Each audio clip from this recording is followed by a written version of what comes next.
It's time for Chapter 20 in Harry Potter and the Prisoner of Azkaban. It's titled The Dementor's Kiss. Harry had never been part of a stranger group. Crookshanks led the way down the stairs. Lupin, Pettigrew, and Ron went next, looking like entrants in a six-legged race. Next came Professor Snape, drifting creepily along, his toes hitting each stair as they descended, held up by his own wand, which was being pointed at him by Sirius. Harry and Hermione brought up the rear. Getting back into the tunnel was difficult. Lupin, Pettigrew, and Ron had to turn sideways to manage it. Lupin still had Pettigrew covered with his wand.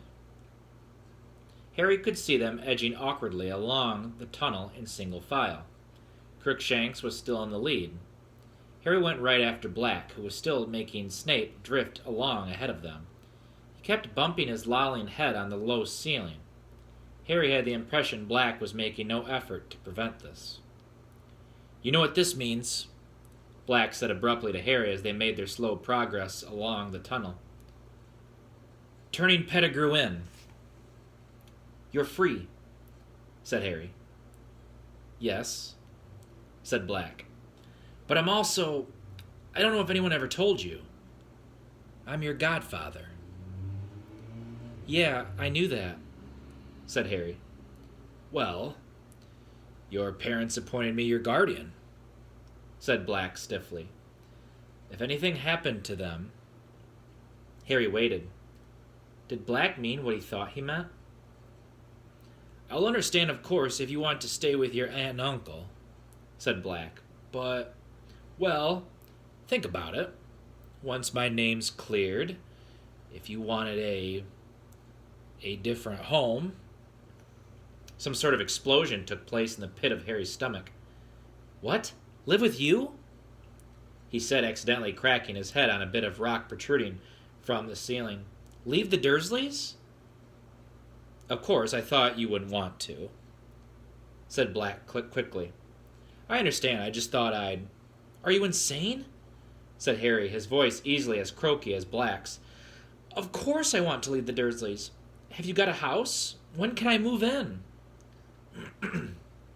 Black turned right around to look at him. Snape's head was scraping the ceiling, but Black didn't seem to care. "You want to?" he said. "You mean it?" "Yeah, I mean it," said Harry. Black's gaunt face broke into the first true smile Harry had seen upon it. The difference it made was startling, as though a person 10 years younger were shining through the starved mask. For a moment he was recognizable as the man who had laughed at Harry's parents' wedding. They did not speak again until they had reached the end of the tunnel. Crookshanks darted up first.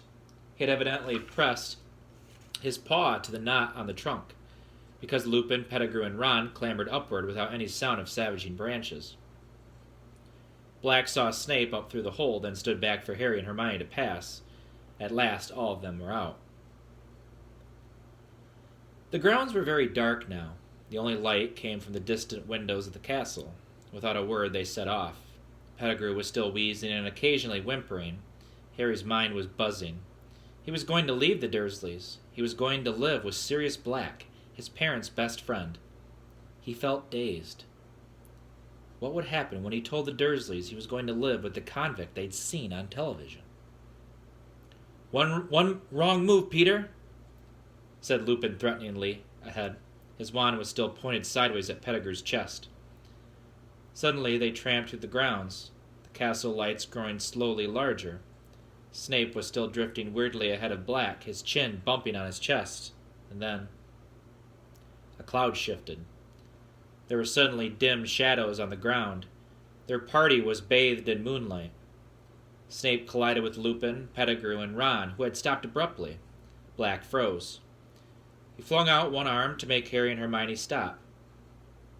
Harry could see Lupin's silhouette. He had gone rigid. Then his limbs began to shake. "Oh my," Hermione gasped. "He didn't take his potion tonight. He's not safe." "Run," Black whispered. "Run now!" But Harry couldn't run. Ron was chained to Pettigrew and Lupin. He leapt forward, but Black caught him around the chest and threw him back. "Leave it to me! Run!" There was a terrible snarling noise. Lupin's head was lengthening, so was his body. His shoulders were hunching. Hair was sprouting visibly on his face and hands, which were curling into clawed paws. Crookshanks's hair was on end again. He was backing away. As the werewolf reared, snapping its long jaws, Sirius disappeared from Harry's side. He had transformed. The enormous bear-like dog bounded forward. As the werewolf wrenched itself free of the manacle binding it, the dog seized it about the neck and pulled it backward, away from Ron and Pettigrew. They were locked, jaw to jaw, claws ripping at each other.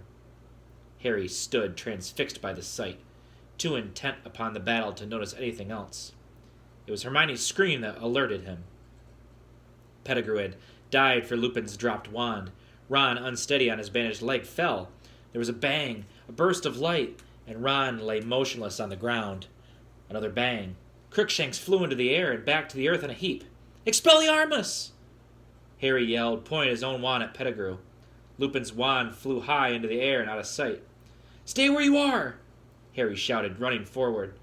Too late. Pettigrew had transformed. Ron saw his bald tail whip through the manacle on Ron's outstretched arm and heard a scurrying through the grass. There was a howl and a rumbling growl. Harry turned to see the werewolf taking flight. It was galloping into the forest.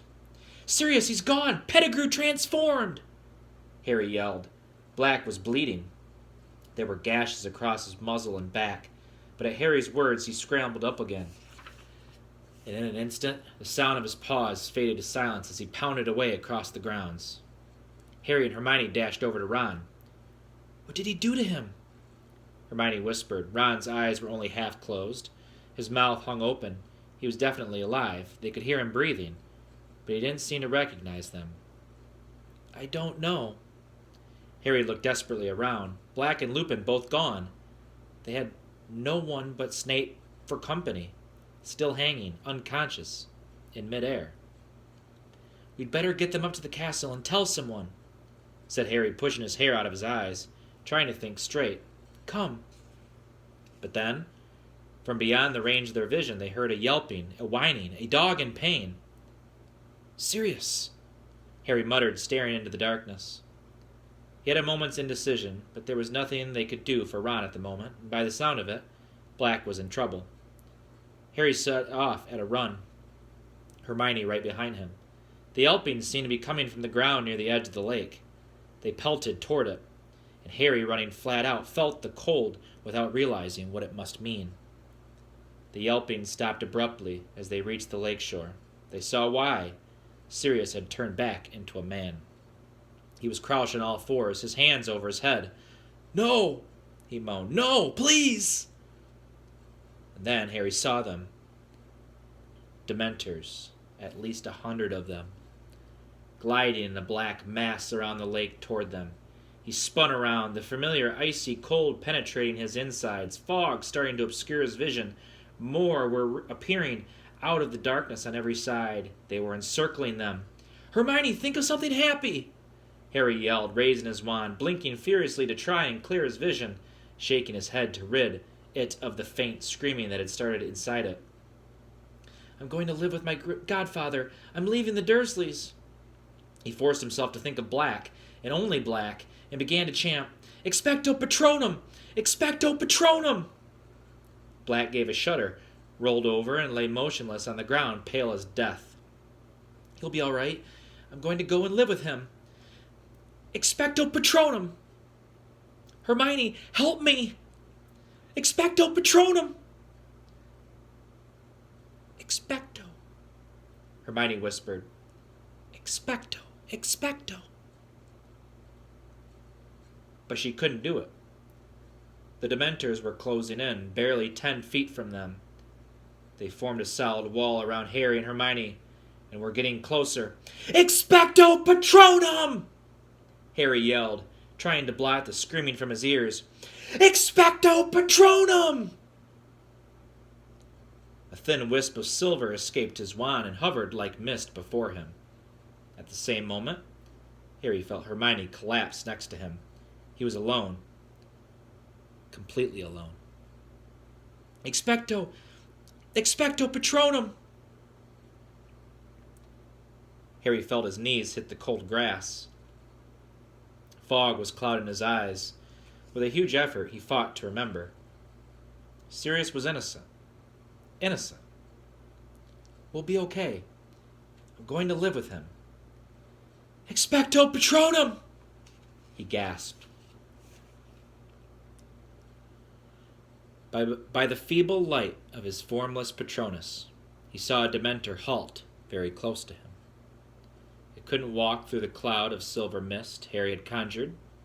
A dead, slimy hand slid out from under the cloak.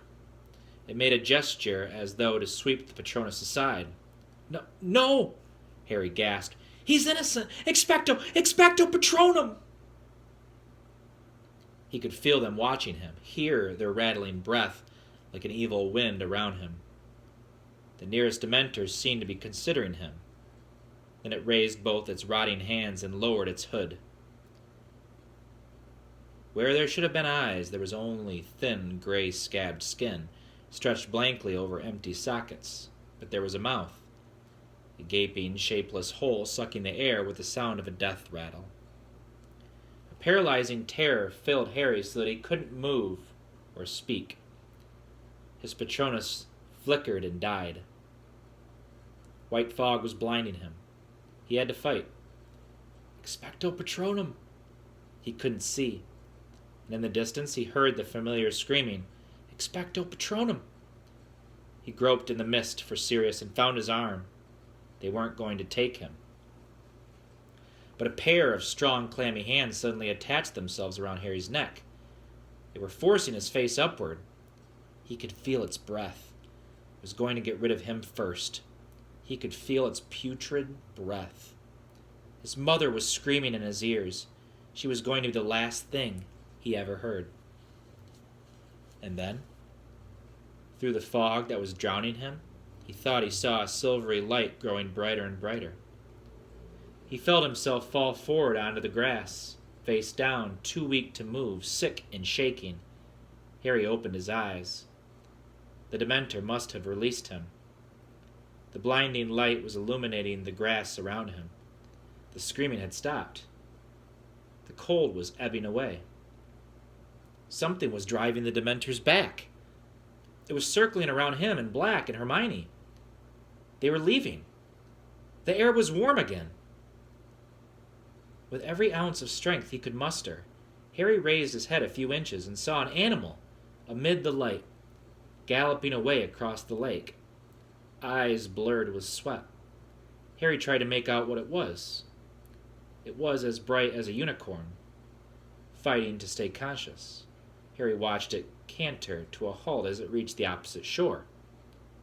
For a moment, Harry saw, by its brightness, somebody welcoming it back, raising his hand to pat it. Someone who looked strangely familiar, but it couldn't be. Harry didn't understand. He couldn't think anymore. He felt the last of his strength leave him, and his head hit the ground as he fainted.